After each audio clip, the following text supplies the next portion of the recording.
¿Qué tal, amigas, amigos de Sin Maquillaje, Comer y Vaca? Bienvenidos y bienvenidas a nuestro programa de todas las mañanas. Les envío un caluroso saludo desde La Paz y contarles que esta ciudad otra vez está en paro. En realidad no la ciudad, los transportistas que han decidido nuevamente paralizar actividades. Lo bueno de esta ocasión, al menos por el momento, es que la ciudad no está completamente bloqueada. Hay calles que todavía están transitables y entonces uno puede moverse a través de la ciudad. En todo caso, ese es un tema coyuntural que lo vamos a dejar para más adelante. Ahora queremos adentrarnos en el tema para el que hemos convocado este programa, que tiene que ver con la educación. Estamos preocupados y preocupadas por la educación de nuestras niñas, de nuestros niños, de nuestros jóvenes, y por eso hemos convocado a un panel de lujo para que analicemos qué está pasando en el marco de las protestas convocadas por los maestros. Recordemos que la semana pasada hubo una marcha desde Calamarca hasta la ciudad de La Paz y además diariamente se están realizando marchas de protesta en la ciudad de La Paz. Los maestros están reclamando mayor presupuesto para la educación, aumento salarial, más ítems para el sector, además de que no se toque su escalafón. Voy a dar la bienvenida en primera instancia a la ministra de Educación, Beatriz García, quien se encuentra ya con nosotros. Adelante, ministra, buenos días, bienvenida. Muy buenos días, Mary. Gracias por invitarme a este tu programa y buenos días a Mónica Olmos y a Cecilia Lazarte. También lindo poder compartir este espacio con dos expertas en el ámbito de la educación. Así es, y ya la ministra se ha adelantado a presentar a nuestras otras invitadas. Doy la bienvenida a Cecilia Lazarte, que está aquí en el estudio conmigo. Ella es directora de la campaña boliviana por el derecho a la educación. Cecilia, bienvenida. Qué gusto tenerte aquí. Muchas gracias, Mary, y gracias también a Brújula Digital por esta posibilidad de tratar un tema estratégico para la recuperación de la economía en Bolivia. ¿Cuál es el tema de la educación? Muy bien. Saludo a la ministra García y a Mónica Olmos. Claro que sí, y nuestra otra invitada es Mónica Olmos. Ella es experta en educación. Mónica es comunicadora social, pero cuenta con una maestría y un doctorado en ciencias de la educación. Es un ámbito en el que ella viene trabajando hace 28 años. Mónica, bienvenida, buenos días. Querida Mary, ¿cómo estás? Buen día. Yo también agradecida por este espacio para tratar un tema tan importante, fundamental como es de la educación y además junto a personalidades como la ministra, a quien saludo muy respetuosamente, Beatriz, y también a Cecilia. Un gusto estar con ustedes. Bueno, les cuento, amigas y amigos, que nosotros también hemos invitado al profesor Wilfredo Agliahuanca. Él es ejecutivo nacional de la Confederación de Trabajadores de Educación Urbana de Bolivia. Sin embargo, no hemos tenido una respuesta para asistir a este programa. Así es que más adelante vamos a poner unas declaraciones de él porque nos parece muy importante tener la visión de los maestros, que son justamente los que están protestando en este momento en contra del gobierno y haciendo unas exigencias que ya hemos descrito. En primera instancia, quiero ir con la ministra de Educación para tratar estos temas coyunturales respecto a la protesta de los maestros. Ministra, los maestros aseguran que ellos han roto el diálogo porque no hay una respuesta a sus demandas. Ya hemos señalado cuáles son esas demandas. Quizás podemos empezar por el tema del aumento salarial, que es como el más inmediato que tiene que ver con el 1 de mayo. Adelante, ministra. Gracias, Mary. Antes que nada, aclarar que con el magisterio urbano y el magisterio rural hemos estado dialogando de manera constante y permanente desde el inicio de la gestión de nuestro gobierno.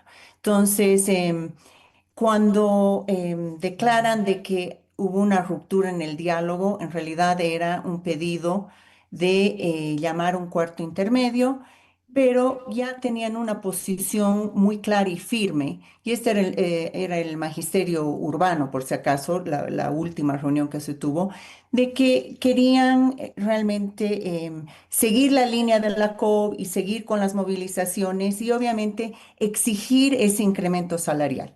Yo he sido muy clara y honesta desde el día uno que el incremento salarial es un pedido que no es realista. O sea, lamentablemente la situación económica financiera en nuestro país no lo permite. Pero sí hemos ido trabajando además con los dirigentes del magisterio urbano y el rural, em, una serie de ineficiencias que existen en el sistema, ir nivelando injusticias también que existían, diferencias de carga horaria entre urbanos, rurales, etcétera. Y lo más importante es que de entrada establecimos y nos comprometimos a la creación de 4.000 ítems nuevos, 3.000 para docentes y 1.000 para la parte administrativa. Esto es el doble de lo que se ha estado asignando en los últimos años. Entonces, estamos conscientes y reconocemos que hay ese déficit en ítems y justamente por eso hemos dicho, tenemos que empezar a resolver este problema y ahí es que hemos demostrado nuestro compromiso al asignar el doble de los ítems que se han asignado en los últimos años. También hemos ido haciendo, por ejemplo, van a ver, para el 1 de mayo, nos hemos asegurado de ya resolver un tema que existía, que estaba pendiente con los maestros en el nivel inicial. En la parte urbana, provincial, no se les reconocía, no se les pagaba por las horas que correspondían. Y más bien en el ámbito rural sí se les reconocía más horas. Entonces ya hemos ido corrigiendo eso y en el mes de abril ya se hace el pago y ya se hace una nivelación, que es parte de todo ese trabajo que estamos haciendo de manera consciente, eficiente, de ir optimizando los recursos con los cuales contamos. Porque, ojo, Bolivia invierte el 8% de su PIB en educación. Somos uno de los países de la región de América Latina que más invierte en la educación. El problema no está en cuánto asignamos a la educación, está en cómo invertimos esos fondos, que en los últimos años no se han ido tomando decisiones inteligentes y responsables en cómo invertir los fondos en educación. Ujú. Muy bien, la ministra nos ha dado datos muy interesantes. En el fondo del asunto es que se están atendiendo las demandas, salvo la del aumento salarial, que ella nos explica que existe un contexto económico complicado en el país y que por eso la respuesta en ese caso es no. Sin embargo, en el resto de los temas se está avanzando y particularmente en el tema de los ítems. Se habla de la creación de 4.000 nuevos ítems, aunque evidentemente el magisterio está pidiendo 6.000, ¿verdad? Bueno, además nos dice un dato que yo la verdad desconocía, 8% del PIB y además somos uno de los países que más invierte en educación. Pero la pregunta es, ¿cómo se traduce ese monto, esa inversión, ese porcentaje en calidad educativa? Y aquí está la experta a mi lado, Cecilia Lazarte. Ella les decía que dirige la campaña por la educación y esta campaña agrupa a 70 organizaciones de la sociedad civil que se ocupan justamente de analizar este tema. Así es que, Cecilia, adelante. Bueno, esto que menciona la ministra García es muy importante. Es decir, las recomendaciones de la UNESCO señalan que hay un compromiso de los países de asignar el 6% del Producto Interno Bruto para alcanzar las metas de desarrollo sostenible, ¿no? Especialmente la cuarta. Sin embargo, en el caso de Bolivia, como bien también lo señala la ministra García, no va acompañado con los logros de aprendizaje. Estos logros de aprendizaje nos están mostrando que tenemos problemas en términos de primaria. No sé, 8 de cada 10 niños y niñas de la primaria no alcanzan, digamos, las competencias de razonamiento lógico matemático.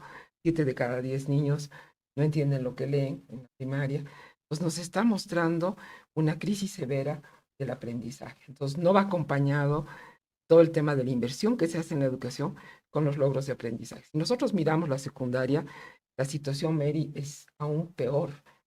Encontramos que solo 3 de cada 10 jóvenes pueden resolver pruebas de matemáticas, física y química. Entonces, nos está mostrando un deterioro progresivo de la educación.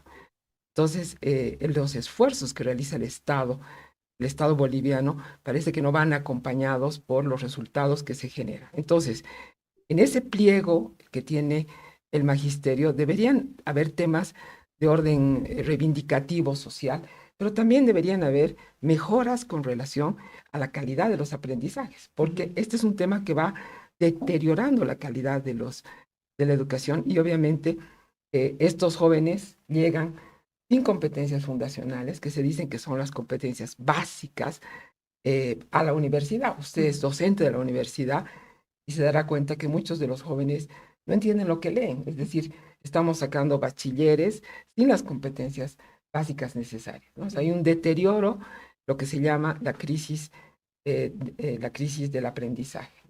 Este es un elemento central que está atacando sobre todo al quintil más pobre, a las escuelas del área rural, a las escuelas públicas. Entonces, entenderá usted que el 80% de nuestras escuelas son públicas, ¿no? Esa parte me parece que es la central. Me parece que ahí es donde deberíamos centrar nuestros esfuerzos como país. Es decir, qué clase de educación le estamos dando a nuestros niños, a nuestros jóvenes. Evidentemente, las reivindicaciones sociales son importantes. Estamos en un contexto de crisis. Todos estamos urgidos, digamos, de tener mayores ingresos. Sin embargo, hay un problema estructural en Bolivia y ese es el que acaba de describir Cecilia Lazarte, que tiene que ver con la calidad de la educación. Yo quisiera que veamos un video que resume la posición de los maestros. Es justamente Wilfredo Ajiahuanca, el máximo ejecutivo de los trabajadores en educación urbana, quien expresa la posición de este sector. Por favor, veamos ese video. Enseguida viene el video que ya lo tenemos por ahí para que tengamos... ahora sí, ahí está. Vamos con Nosotros hemos roto el diálogo con la ministra de Educación, licenciada Beatriz García, y nuestros puntos son claros. El proyecto que está planteando el gobierno del 50-50, la descentralización de la educación, para nosotros va camino a lo que es la privatización de la educación, la mercantilización, y ese fenómeno ya se ha aplicado a nivel de Latinoamérica, donde los padres de familia deben pagar a unidades educativas privadas desde secundaria y educación superior. En el caso nuestro, todavía la educación única, fiscal y gratuita se mantiene vigente por la lucha de los maestros, que cada año indicamos de que el gobierno central debe asumir la educación única, fiscal y gratuita. Hemos visto también que en el documento y la respuesta a nuestro pliego a la cabeza de la COP, donde está firmando el ministro del Gobierno, ministro de Economía y Finanzas y ministro de Educación, ellos están atentando a hacer una apertura a nuestro reglamento del escalafón nacional, y es lo mismo que está pasando con los compañeros fabriles, donde quieren modificar la Ley General del Trabajo al estilo de mi ley, donde querrán pues implementar las 12 horas laborales, situación que nosotros no vamos a permitir que toque nuestro reglamento del escalafón nacional. Estamos también luchando por un mayor presupuesto para educación. Eso implica los 6.000 ítems, las 700.000 horas de déficit histórico, y también un incremento salarial de acuerdo a la canasta familiar, que después del levantamiento de la subvención y sumado a eso la gasolina basura, ha tenido un efecto multiplicador en la canasta familiar. Bueno, sí, ahora volvemos con Mónica Olmos para pedirle una reacción respecto a lo que acabamos de escuchar con Wilfredo Ajiahuanca. Básicamente, no solamente habla de presupuesto, no solamente habla de aumento salarial ni de escalafón, sino que habla del 50-50, que según él va a llevar a la privatización de la educación, que se va a cambiar la Ley General del Trabajo para pedirles a los trabajadores de la educación que elaboren 12 horas, en fin, una serie de aspectos que no están en agenda, al menos en este momento, ¿no? Mónica, mi pregunta es, ¿cómo esta situación de protesta perjudica al sector de la educación? ¿Cómo perjudica a la educación de nuestros niños, de nuestros jóvenes? Mary, no solamente que perjudica, porque ya se habla, bueno, hoy ya en el país los niños, estudiantes, los jóvenes están con dificultades para poder pasar clases presenciales, y muchas universidades y también colegios y unidades educativas están hablando de pasar clases de manera virtual. Entonces ya hay una afectación directa hoy.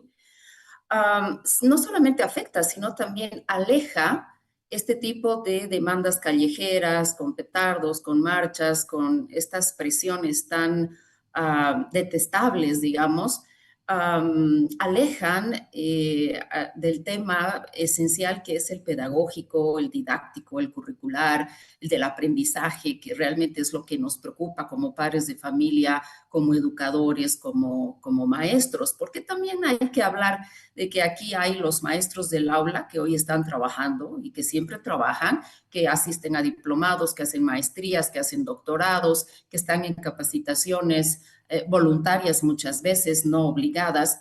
Y otra cosa son los dirigentes del magisterio. Y yo veo que aquí estamos hablando de dos personalidades y dos caracteres muy diferentes, ¿no? Entonces, nos aleja de lo central y de lo que realmente debería preocuparnos, ¿no? vemos que las demandas están sobre la base de supuestos, ¿no? Por ejemplo, rechazo a todo intento encubierto, dicen, ¿no? Intención de imponer modificaciones, hablan de una privatización del sistema, nunca se ha hablado de una privatización, por lo menos este gobierno no lo ha hecho, ¿no? Y de intransigencias, y quiero un poco complementar al primer tema, que es la solicitud del incremento salarial con algunas cifras que siempre es bueno recordar.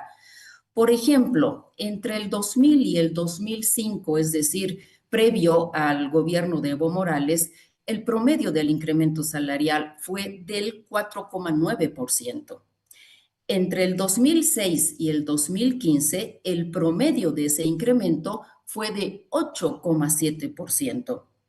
¿Qué sucedió en el gobierno anterior de Arce Catacora? El promedio del incremento estuvo entre el 2 y el 3%. Pero hoy, Mary, están pidiendo hasta más del 316% de incremento salarial. Fíjate tú que en época de bonanza económica, ¿sí? Hubo hasta el 8,7%.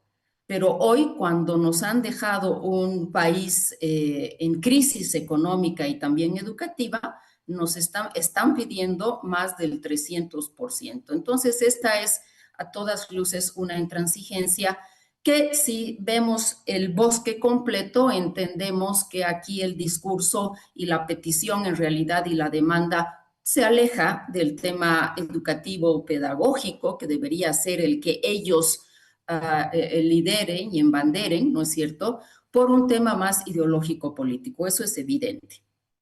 Me parece muy interesante ese punto de que los maestros y los dirigentes no son la misma cosa, esa diferenciación que nos hace Mónica, pero además los aumentos salariales que han ido recibiendo en los últimos años frente al que están pidiendo en el actual gobierno. Quiero ir con la ministra de Educación para que nos responda a esas preocupaciones que ha expresado el dirigente de los maestros urbanos. Básicamente, él dice que se va a privatizar la educación, o él sospecha que se va a privatizar la educación. Ministra, ¿cuál es la mirada que tiene el actual gobierno, el nuevo ciclo político respecto a la educación?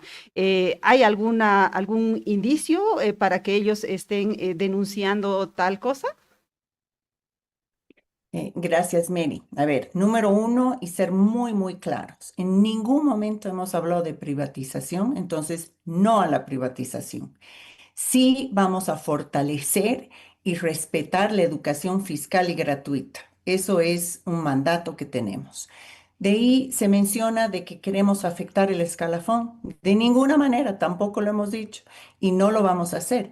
Es más, en el presupuesto para el 2026 incorporamos justamente y respetamos que van a haber ascensos. Entonces, eso quiere decir que respetamos el escalafón. Ahora, cuando se habla de descentralización, el 50-50, y que eso es equivalente a privatización, no es así. Más bien, ¿qué quiere decir la descentralización o el 50-50 en el ámbito de la educación? Quiere decir que debemos acercarnos más a los espacios donde sucede la educación, el aprendizaje. Tenemos que acercarnos a la escuela, tenemos que acercarnos al estudiante y no olvidarnos que al final todos debemos poner al estudiante en el centro de absolutamente todo.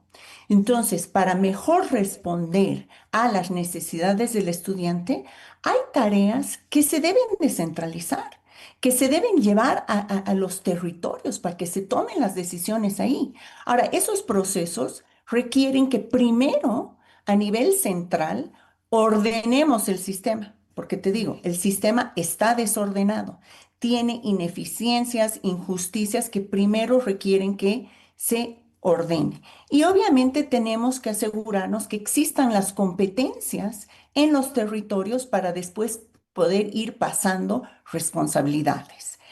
Pero aquí, Mary, algo importante entender, y como lo ha dicho Mónica, es que una cosa es el dirigente, otra cosa es el maestro de base. Y también tenemos que diferenciar que hay un magisterio urbano, uno rural. En este momento tenemos un magisterio rural que inclusive está dividido, que no tiene dirigentes reconocidos ya legalmente. Entonces, hay muchas agendas diferentes y al final parece que todos se han olvidado de lo central, que tenemos que brindarle una educación de calidad a nuestros niños y jóvenes. Y cuando hablamos de calidad, quiere decir que tenemos que preocuparnos de que realmente aprendan.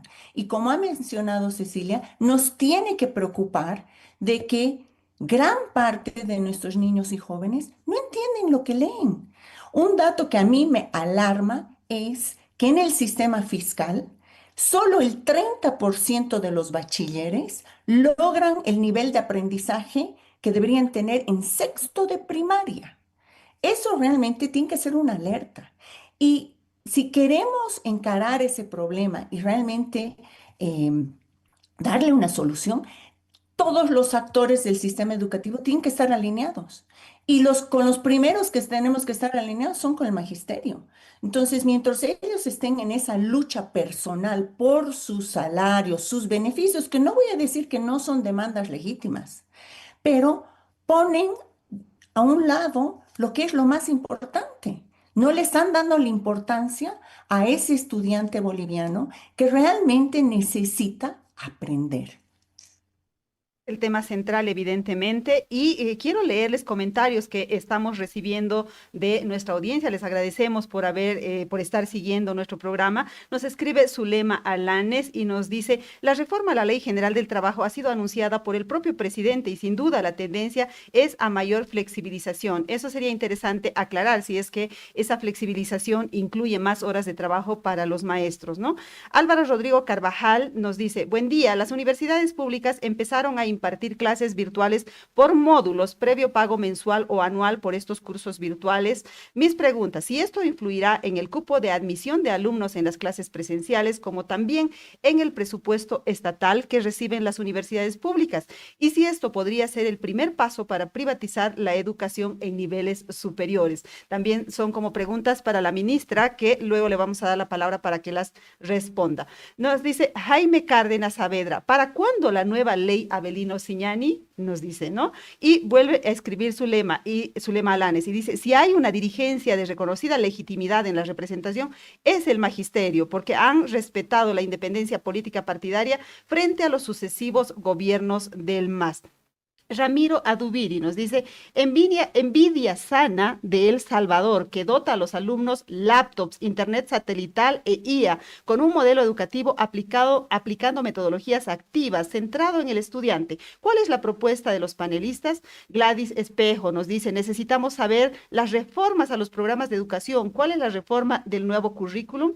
Y las preguntas y los comentarios siguen, pero ahí vamos a dejarlo por el momento, lo que significa que es un tema que realmente está causando interés. Quiero darle nuevamente la palabra a la ministra de Educación para que pueda responder algunas de estas inquietudes planteadas por nuestra audiencia. Adelante. Sí, ministra, sí. No sé si me escucha. Quisiéramos pedirle que nos... Perdón, sí, pensé que le había pedido a Cecilia Lazar. No, Bueno, a usted, ver, ministra, que pueda responder perfecto. algunas de estas inquietudes de Excelente. la audiencia. Adelante.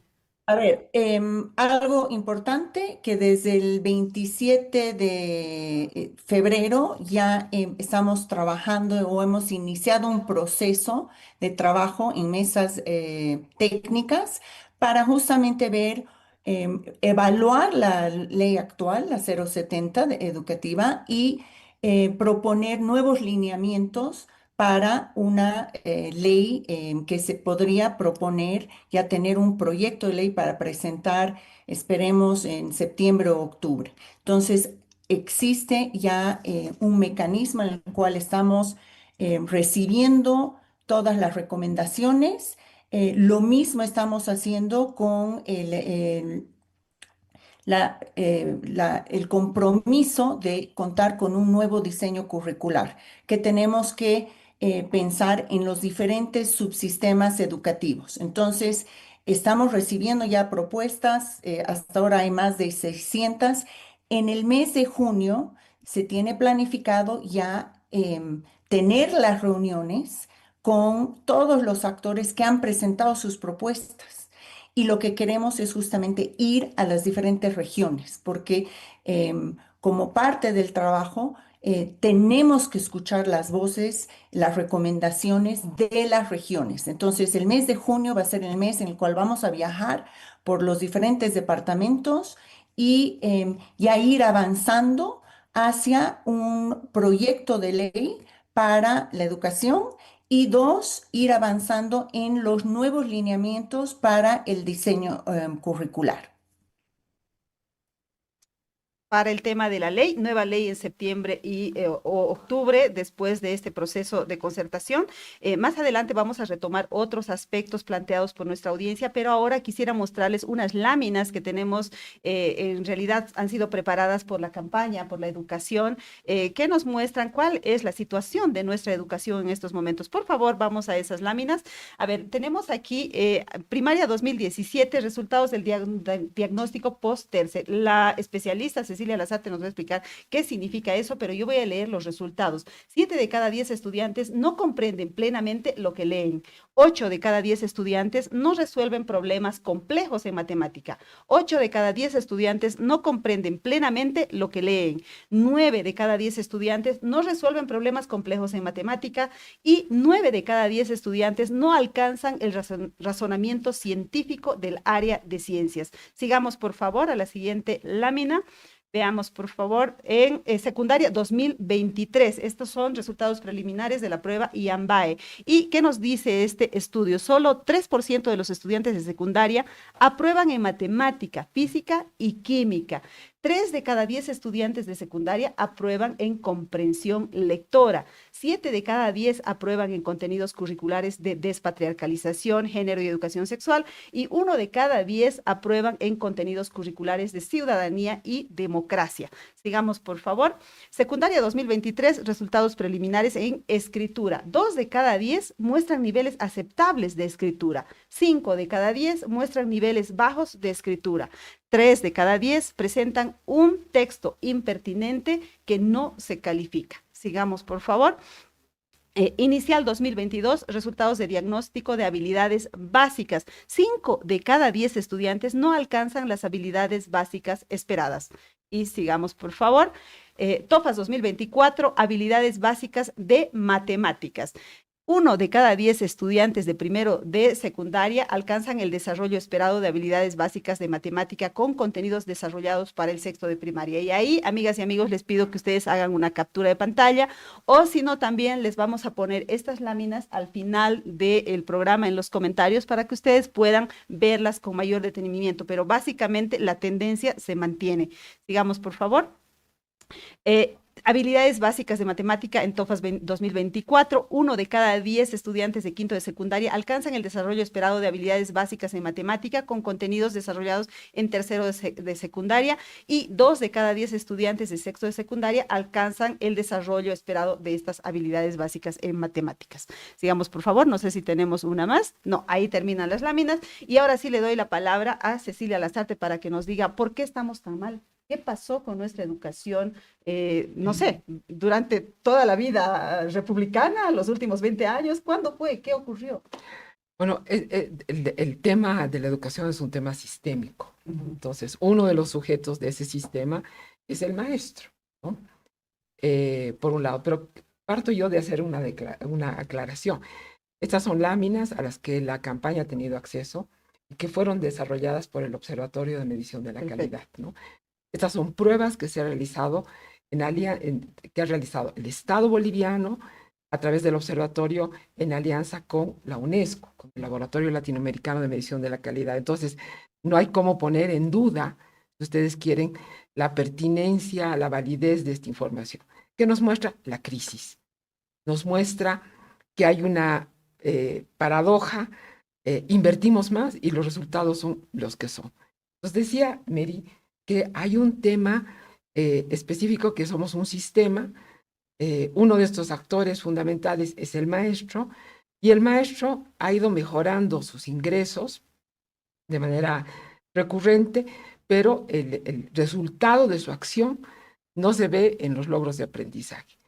Hay temas de gestión, que los ha mencionado la ministra García, como muchos, como sistema, digamos, el sistema educativo es un sistema centralista. Todo se resuelve desde La Paz y desde, de alguna manera, desde el Ministerio de Educación. No es un tema de la gestión actual, sino es un tema desde la aprobación de la Ley 070 y desde la forma en la que se han establecido los pilares del proceso. Entonces, ¿quién es el maestro? También hay que preguntarse. Es un maestro que se ha capacitado, ha realizado el programa de formación complementaria y el 80% de los maestros son licenciados, o sea, 189,000 maestros son licenciados. Muchos de esos maestros tienen grado de maestría y, digamos, el 4% de ellos tienen grado de doctorado, pero ni siquiera eso tiene un efecto directo en la calidad de la educación. Entonces, el mismo observatorio ha hecho una aproximación para ver cuáles son esos factores que explican este desempeño crítico.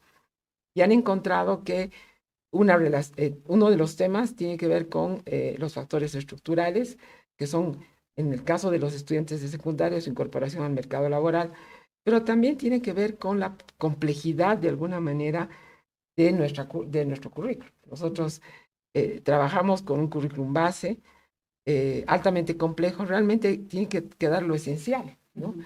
Y también hay temas de gestión. El 40% del tiempo que tienen real están orientados a actividades extracurriculares, ¿no? Y esa ha sido una de las batallas que le ha tocado librar a la ministra García, orientando de alguna manera todo el trabajo, específicamente concentrando esos 200 días para que no haya ningún tipo de distracción y se refuercen las competencias fundacionales. Entonces el tema es bastante complejo y los padres y madres de familia también tenemos un rol fundamental, acompañar el proceso, dar seguimiento, y hemos tenido dificultades específicas con el capital cultural. Es decir, también si una familia tiene digamos, el niño está, qué sé yo, distraído, le damos el celular, creemos que con eso estamos resolviendo el tema, ¿no? Aquí hay temas que tienen también nuestra responsabilidad, ¿no? Es decir, cómo acompañamos ese proceso de seguimiento es fundamental. Entonces, hay un tema, en realidad la educación, podemos decir, y su crisis de aprendizaje se explican por diferentes factores que se están desarrollando. No es un problema de financiamiento, porque Bolivia invierte el 8%, pero tiene un desempeño el menor de la región.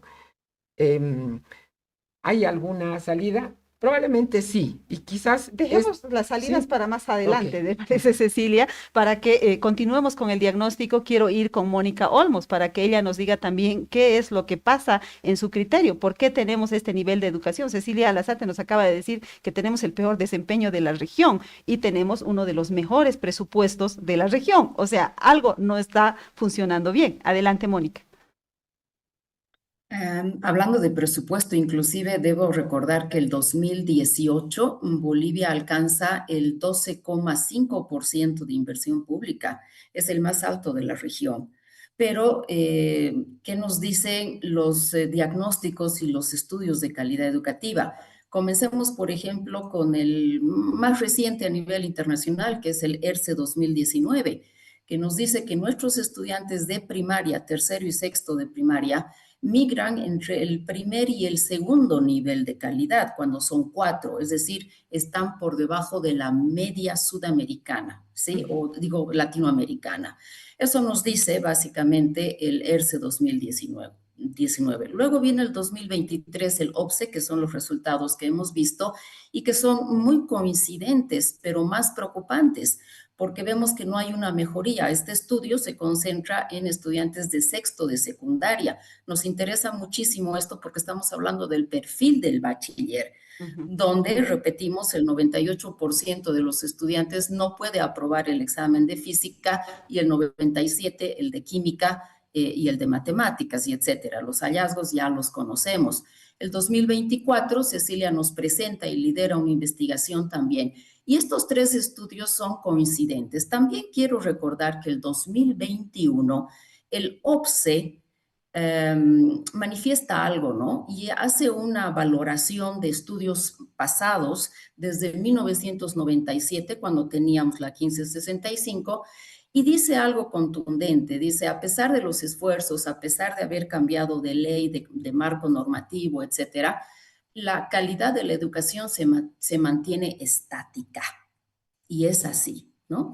Entonces, tenemos al menos 3 diagnósticos que nos dicen que el estado de la educación es calamitoso. Ahora, Mary, ¿qué es lo que sucede? ¿Qué es lo que pasa?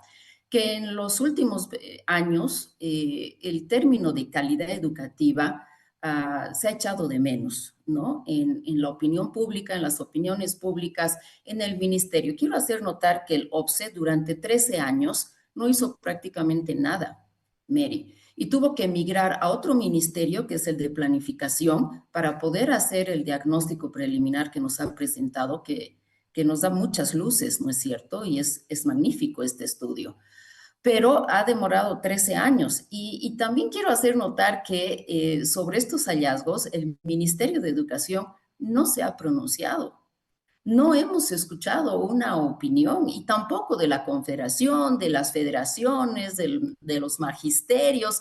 Yo quisiera conocer, hasta el día de hoy no se han manifestado sobre su producto, porque este es producto del trabajo de los maestros. Ahora, el OPSE explica esto a partir de varios factores que también los menciona en sus textos del diagnóstico, ¿no? Y hay uno que a mí me llama muchísimo la atención y que si vamos cruzando diagnósticos nos damos cuenta, Mary, que el problema básico no está en el currículo. Cuando se habla de una actualización curricular, etcétera, yo digo, el currículo actual que tenemos no es malo. El problema está en la enseñanza, Mary, lamentablemente. Te voy a dar un ejemplo. El ERCE 2019, esta investigación que hace el Laboratorio Latinoamericano de Evaluación de la Calidad, un estudio internacional, por ejemplo, dice que Bolivia, el currículo boliviano, tiene una gran diversidad textual. Es decir, en el currículo está una gran riqueza de textos, ¿no? Nuestros estudiantes de primaria leen de todo, todos los géneros, pero sin embargo no saben el código, no saben el alfabeto, no saben decodificar, no saben la morfología, no saben el abecedario, Mary. Y esto no es por ausencias o debilidades precisamente del currículo, sino por las metodologías. Y aquí cruzo con lo que dice el OPSE. El OPSE remarca y dice, faltan implementar metodologías metacognitivas. Y esto es clave en educación, es decir, no se lo está implicando al estudiante en su propio proceso de aprendizaje. ¿Por qué? Porque seguimos arrastrando un modelo tradicional basado en la memoria, en lo automático y no en la reflexión, no en el pensamiento crítico. Y eso es lo que hoy se demanda por todo lado, ¿no es cierto? Entonces, ¿cuándo vamos a hablar de esto? Yo quisiera que desde la Confederación, las 31 federaciones, los magisterios, se ponga esto sobre el tapete y que nos expliquen ¿qué han hecho a partir del 2019 a la fecha? ¿Qué plan han ejecutado? ¿Qué acciones en aula han implementado para revertir estas cifras? Muy interesante, currículum o manera de enseñar. Me parece que ese es el punto. ¿Cuál de los dos es el responsable de que esta calidad de educación, que tengamos esta calidad de educación en Bolivia? La verdad es que nos están inundando de mensajes, quiero decirles, les agradezco por eso, porque la audiencia es muy importante. Sin embargo, quiero leer un mensaje que es de una dirigente del sector de los maestros urbanos. Estamos hablando de Miriam Ayala, ella es también ejecutiva de la Confederación de Trabajadores en Educación Urbana y quiero leerles lo que nos envía. Dice, nos ofrecieron 4,000 ítems y a la par están cerrando aulas y escuelas. Eso no es invertir en educación. Dice, hemos planteado para educación propuesta técnica de evaluación integral, pero no les interesa mejorar la educación, dice. La única vez que nos invitaron fue para supuestamente organizar todo el proceso de construcción de la ley. Y cuando fuimos, resultó que era la inauguración de la construcción de la ley. Lo denunciamos aquella vez públicamente y exigimos se declare el 2026 el año de la evaluación integral de la educación boliviana, pero no nos escucharon. Ahora nos enteramos que no harán diagnóstico, están haciendo presentar diagnósticos superficiales sin datos técnicos a las instituciones que son de su línea. Básicamente son señalamientos, acusaciones en contra del gobierno en sentido de que no les están tomando en cuenta en sus propuestas. Yo tengo que ir a una brevísima pausa y enseguida vamos a volver para darle la palabra a la ministra de Educación para que nos reaccione a estos comentarios. Paquetes diseñados para ti, desde 70 invitados en adelante, organización completa y detalles que marca la diferencia. Más información al 715 55 170.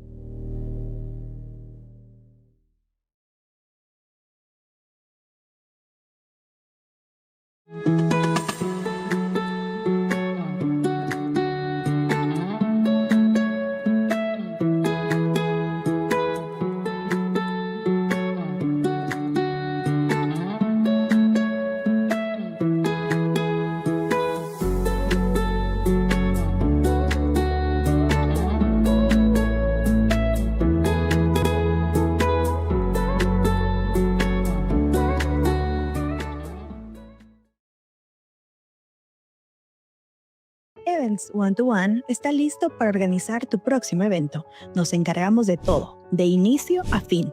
Contáctanos al 715 55 170 y agenda hoy.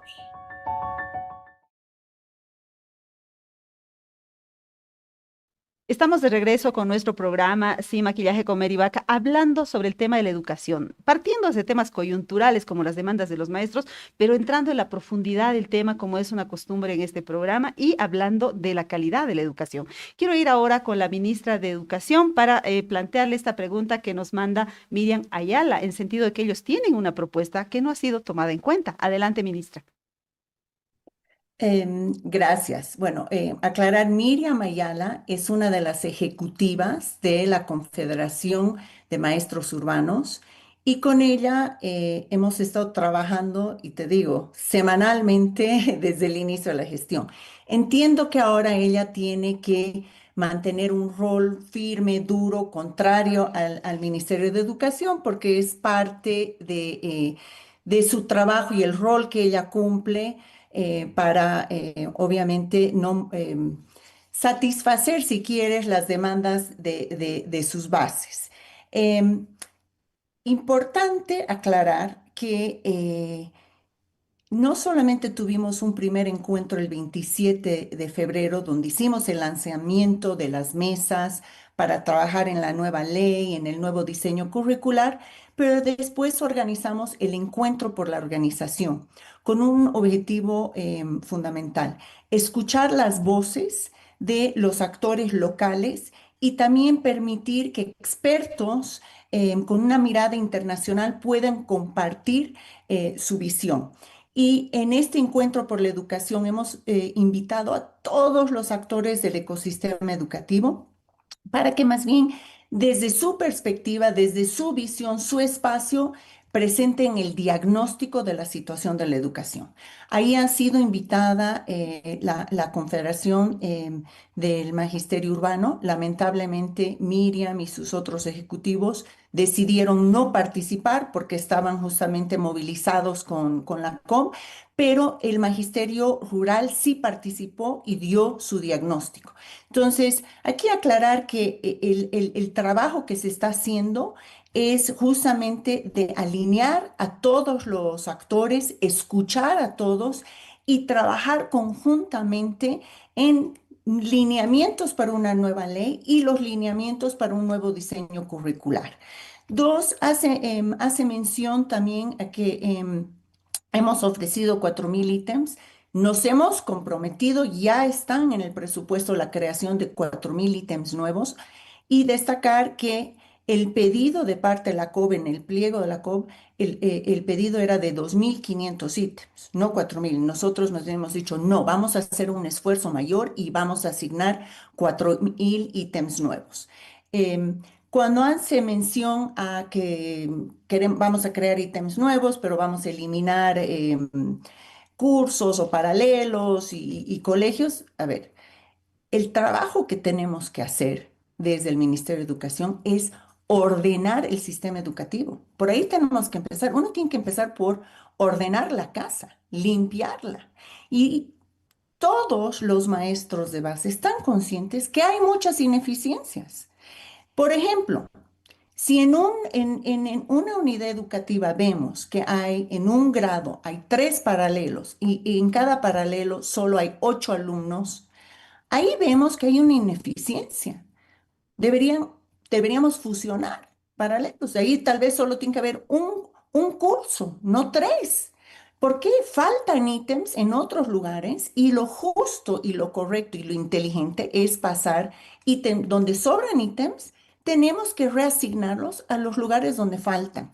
Entonces, em, la idea es que trabajemos todos juntos, no distorsionar la información y manipularla para reflejar em, casos, situaciones que no son reales. Aquí la intención es velar por la educación, velar por el estudiante, buscar una educación de calidad, innovadora, inclusiva, abierta al mundo, ¿no? Y para eso tenemos que ordenar. Lastimosamente, cuando se empieza a ordenar y reasignar, siempre hay actores que se sienten perjudicados, pero tenemos que velar por el bien mayor y en este tema el estudiante está en el centro, absolutamente, está en el centro de absolutamente todo. Em, Cuando se hace referencia al OPSE, el OPSE ha estado cumpliendo su labor en llevar adelante todas diferentes pruebas de evaluación, medición del aprendizaje.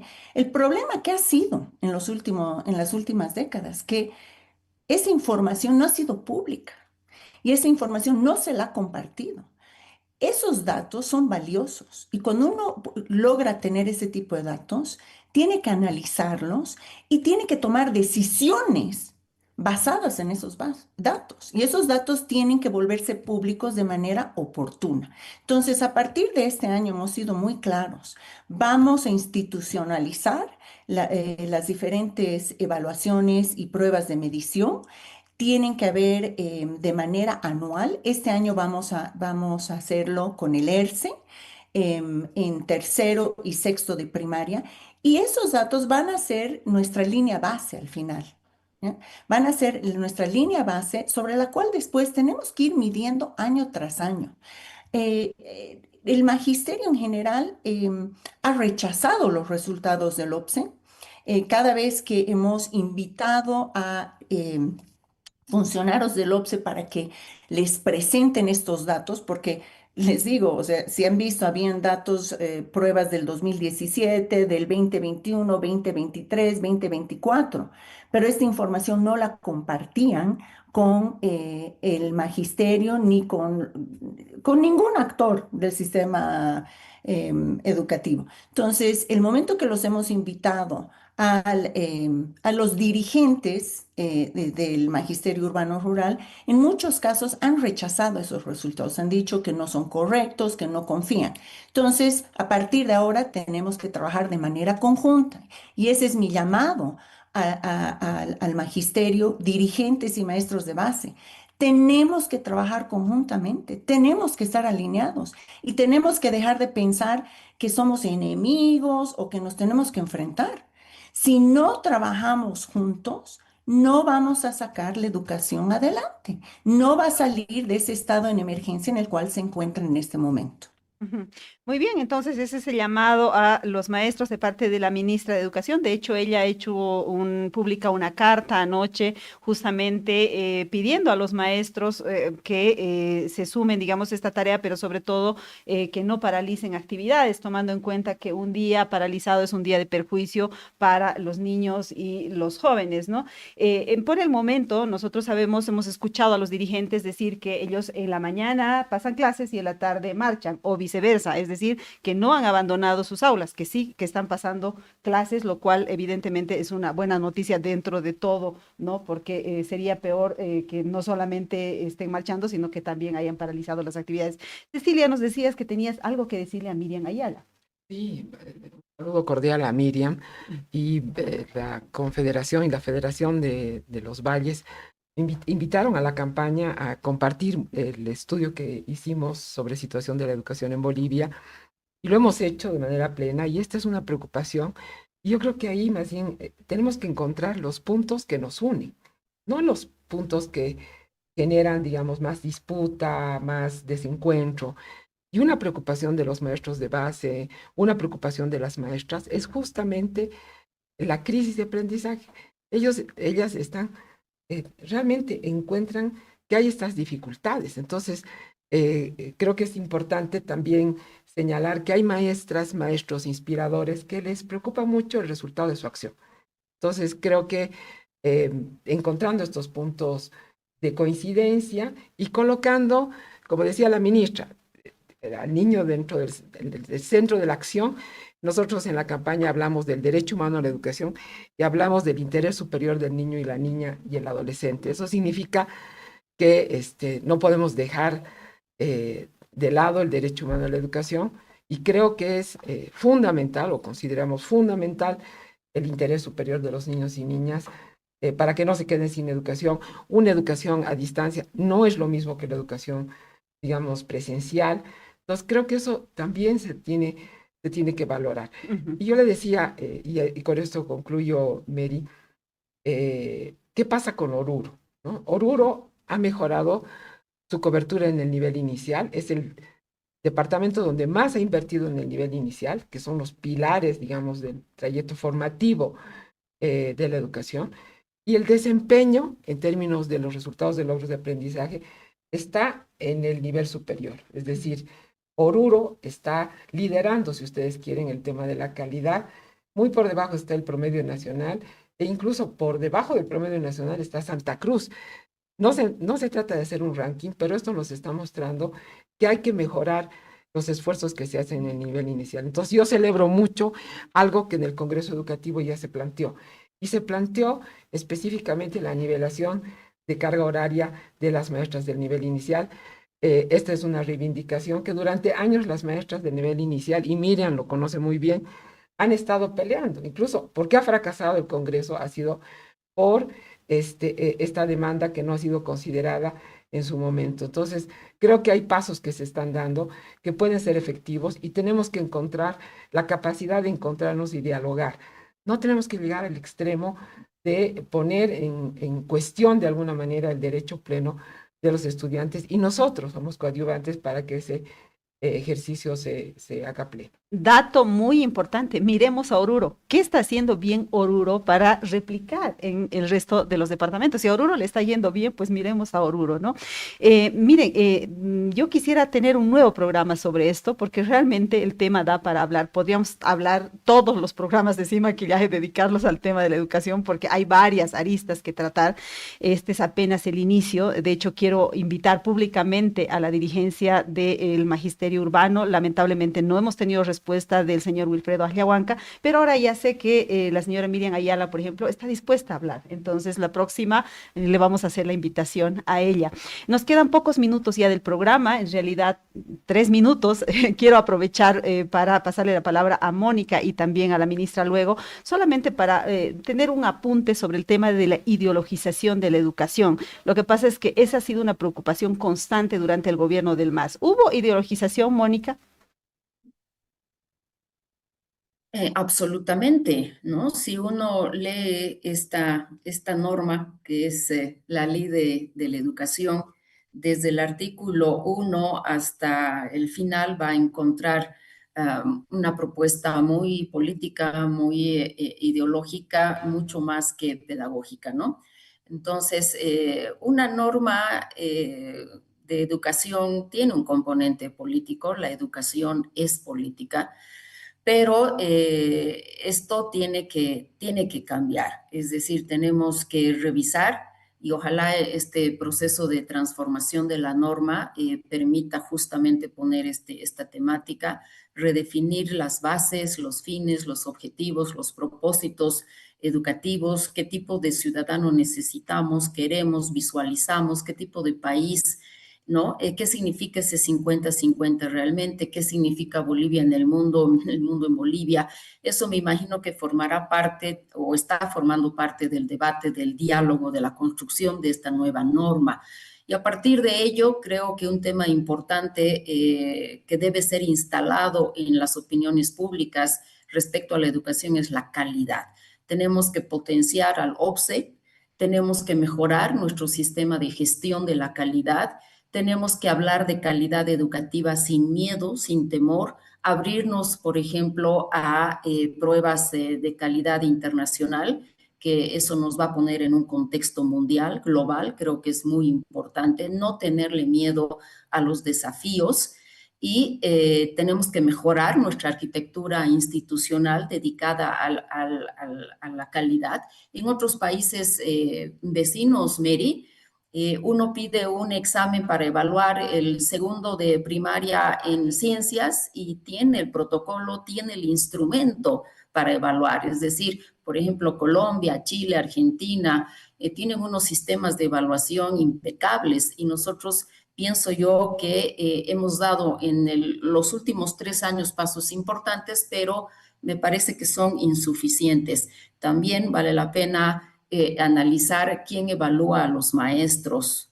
Ese es un pendiente del OPSE. Anunciaron una evaluación de los maestros porque el examen de ascenso de categoría no es lo que se espera para mejorar los resultados de la enseñanza. Entonces, habría que pensar en una instancia también que evalúe conjuntamente al Ministerio de Educación, pero una instancia, una entidad autónoma e independiente que complemente los esfuerzos del ente rector, que en este caso es el Ministerio de Educación, para acompañar mejor también todo el esfuerzo que hacen los maestros. De eso se trata, acompañarnos y empujar el coche todos juntos hacia el mismo norte, ¿no? Yo te agradezco por el espacio. A ti, Mónica, a ti. Muchísimas compartir gracias. este momento con la ministra y con Cecilia. Muchísimas gracias, Mónica, por haber estado con nosotros. Quiero también despedirme de la ministra de Educación, Beatriz García. Muchísimas gracias por haber estado en el programa, ministra.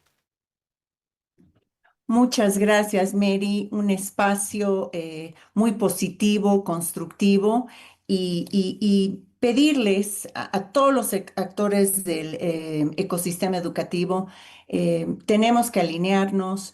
El diálogo es fundamental, nos tenemos que sentar y cuando hablo de diálogo, no estoy hablando de interpelaciones, enfrentamientos. Estoy hablando realmente de conectarnos, intercambiar opiniones. No siempre vamos a estar de acuerdo, pero ese diálogo tiene que estar basado en el respeto y la confianza. Y al final, yo te digo, tenemos que lograr un pacto nacional por la educación a corto plazo. ¿Por qué? No solamente hay mejoras que tenemos que llevar adelante en el sistema educativo y eso, digamos, se refleja en ordenarlo, el sistema, decir, tenemos que pasar los 200 días de clases, etcétera, pero también tenemos que pensar en la transformación que queremos lograr en la educación. Ahí tenemos que pensar en cómo vamos a vincular la formación de nuestros jóvenes con las demandas del mercado laboral, cómo vamos a mejorar la formación de esos jóvenes que van a ser los futuros maestros. Entonces, un pacto nacional fundamental, vamos a trabajar hacia eso, esperemos lograrlo en el mes de junio. Muy bien, ministra, muchísimas gracias. Pacto Nacional por la Educación, entonces. Cecilia Lasarte, muchísimas gracias por haber estado con nosotros y habernos traído estos datos sobre la calidad o la mala calidad de la educación. Gracias, Mary, gracias a Brújula Digital, gracias a los las personas que nos acompañan a través del ciberespacio, y yo creo que tiene que primar el diálogo. Tenemos que encontrar un reencuentro por la educación, como lo has mencionado, así que muchas gracias. Muy bien, amigas, amigos de Sin Maquillaje con Mary Vaca. Enseguida viene Brújula Streaming con Raúl Peñaranda y Diego Ayo. Recuerden, este programa va por las redes de Brújula Digital y por las redes propias de Sin Maquillaje. Lamento no haber terminado de leer todos los comentarios que nos han hecho llegar, pero vamos a hacer nuevos programas enfocados en la educación porque creo que el tema lo amerita. Gracias, nos vemos. Chao, chao.